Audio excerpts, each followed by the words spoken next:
Firefighters have released new video showing the full force of the New South Wales fire crisis. Fire and rescue crews helping battle blazes south of Nowra were forced to shelter in their truck as flames surrounded them. More than 50 fires are uncontained across the state. 8 are currently burning at a watch and act level. Authorities are asking people to avoid major and local roads on the south coast, which have been closed due to power outages. 2 people have died and grave fears remain for at least one other person who is still missing on the state's south coast. 2 fires that have been burning at emergency level overnight have since been downgraded.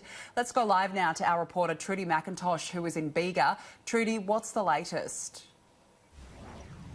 Well, conditions, Danica, have eased somewhat this morning, which will be a relief for firefighters. As you just said, those 2 emergency blazes that had been burning overnight have now been downgraded. But the community right up and down the New South Wales south coast is reeling after those 2 deaths were confirmed yesterday.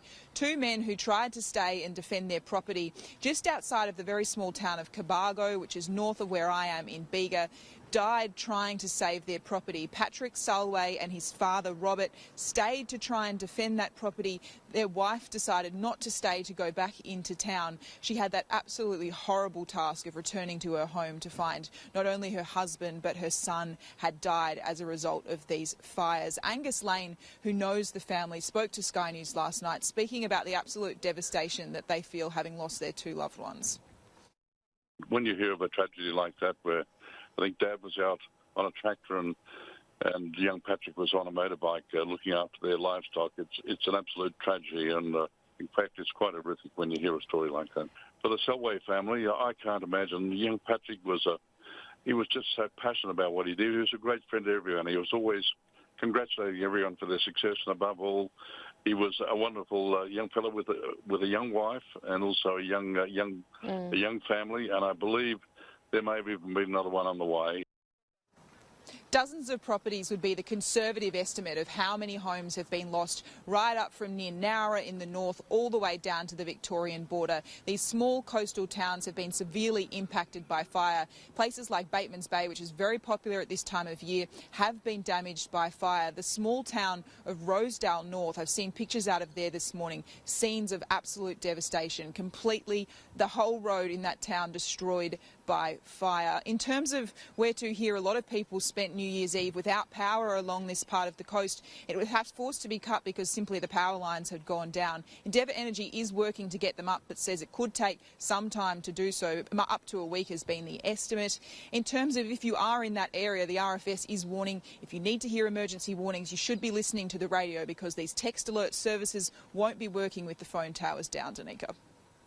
Some good advice there in absolute tragic circumstances. Trudy, thank you. Appreciate the update. And residents are being warned of widespread destruction in fire-affected areas across New South Wales. Live now to Roche Murdoch, who's at RFS headquarters. Roche, it's still too dangerous for crews to assess the full extent of the damage. That's right, Danica. Yesterday we saw 8 bushfires escalate to emergency level in that problematic far south coast southern region. Footage and pictures are beginning to emerge from those areas showing homes and businesses completely destroyed. But until impact assessment crews are giving full access to the area, we just don't know how many. Early estimates suggest dozens of families will return home to find their homes completely destroyed. 100 fires are still burning across the state. Half of them are uncontained and out of control. Firefighters are being helped by a southerly change which moved through late yesterday afternoon. It has forced temperatures down across firegrounds across New South Wales. The brief reprieve will last for a couple of days, but they won't have long to gain the upper hand and strengthen containment lines on these bushfires. We're being told Saturday is the danger day when winds and temperatures will pick up again. The RFS is waiting for the final forecast to come through from the Weather Bureau, but they've already been warned it could be worse than yesterday. Danica. To Victoria now, where 7 emergency warnings remain in place as 45 bushfires are still active across the state. 6 of those warnings have been issued for the East Gippsalnd region, where 4 people remain unaccounted for. The other is in place for a fire burning further north near the New South Wales border. Holidaymakers remain stranded in the coastal town of Mallacoota after fast-moving bushfires forced thousands to flee to the beach. Patrick Murrell is at CFA headquarters in Melbourne and joins me now live. Patrick, how are conditions today? The conditions are more mild today, but firefighters are still remaining vigilant. They're trying to use this cooler weather to get on top of the flames before things heat up again over the weekend. Saturday is expected to be a spike day with potentially very dangerous conditions for firefighters on the ground. There are currently 7 emergency warnings for 10 out-of-control bushfires burning in Victoria, 6 of those for the East Gippsland region, 1 for Corryong, which is just east of Albury on the New South Wales-Victoria border. The East Gippsland fires have burned over 400,000 hectares of land. The Corryong fire, which stretches over the border to New South Wales, has burned over 100,000 hectares.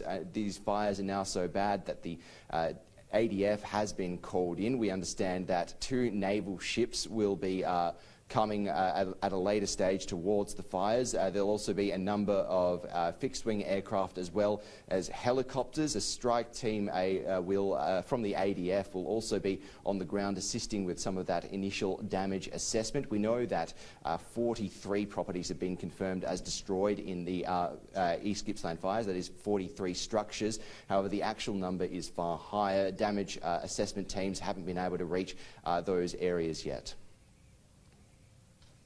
You appreciate the update. And for more on the conditions, we have from our reporter Andrea Carruthers, who's on the fire ground. Truly apocalyptic scenes in Victoria's Far East as the Wingan River blaze bears down on the tourist town of Mallacoota. Mallacoota. Got the girls and the dogs up the front, got supplies, but get into the water. I've never seen anything like it. 4,000 residents and holidaymakers forced to flee to the water.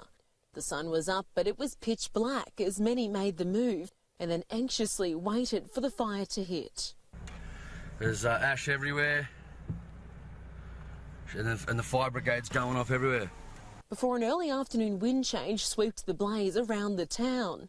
The extent of the damage beginning to be revealed. At least 19 structures destroyed in Sarsfield, 24 in Buchan. Many more believed lost. Potential is we've lost everything, but until we get there, we just don't know.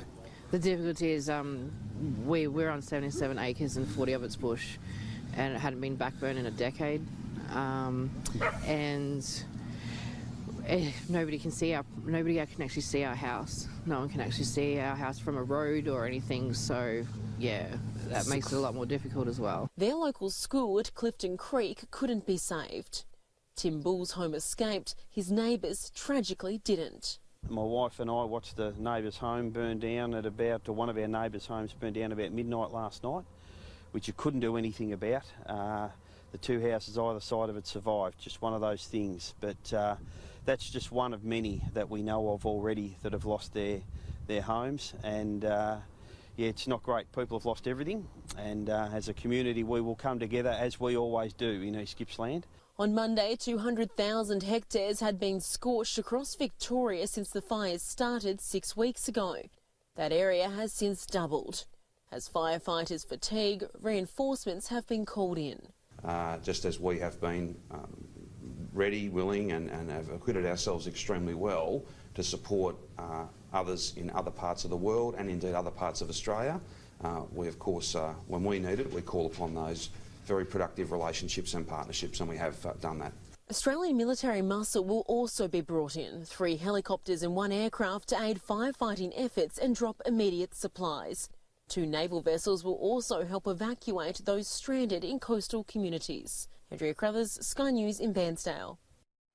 Communities across Tasmania have spent the last 24 hours assessing the damage after a day of extreme fire danger. The Tasmanian Fire Service confirmed at least 1 home has been destroyed in a bushfire in the Upper Derwent Valley. Authorities say more properties could be lost. 6 fires are currently burning at watch and act levels across the state. Challenging terrain and strong winds are hampering crew efforts to construct containment lines.